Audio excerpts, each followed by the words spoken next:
Give us knowledge, wisdom, understanding, and counsel. Good morning. We are Wednesday, July 8th. In the Gospel of Matthew today, we have been reading about Jesus going from town to town, healing many people, casting out evil spirits, and preaching the good news of the kingdom. That made him sensitive to the misery of his people. It is now the time to take stock of his mission. This has inspired him more the tender loving kindness of God rather than pity.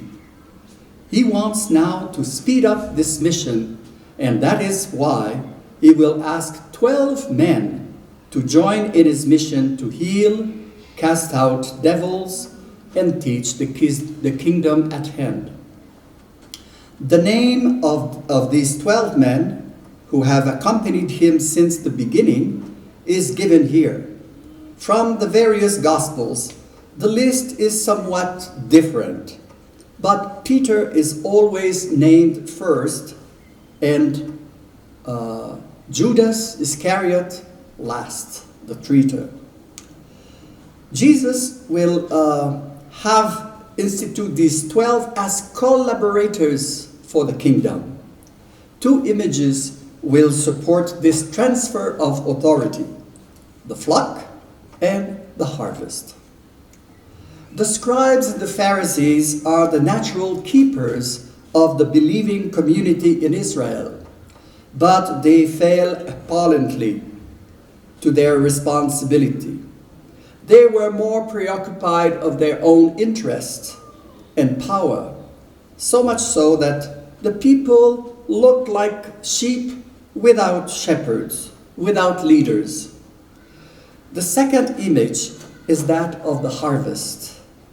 While traveling from one place to another, Jesus has come to the conclusion that the people are thirsty for renewal, for a new direction. The wheat is ripe.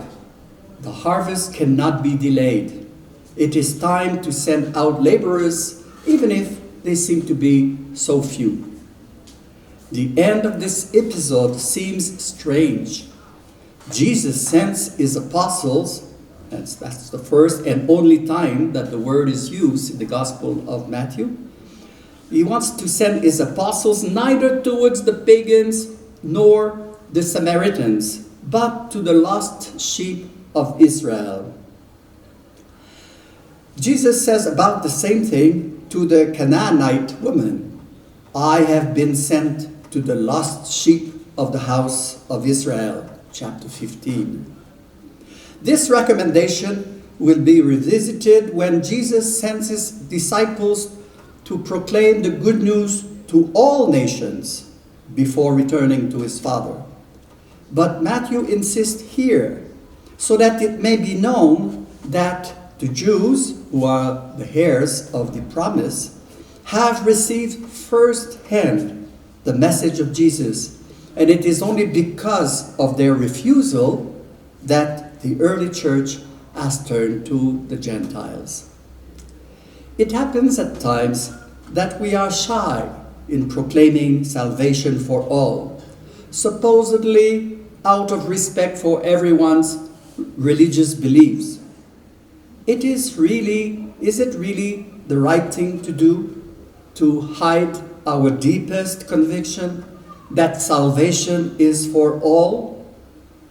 God wants happiness for all, and the house of the Father does not know exclusivity or segregation.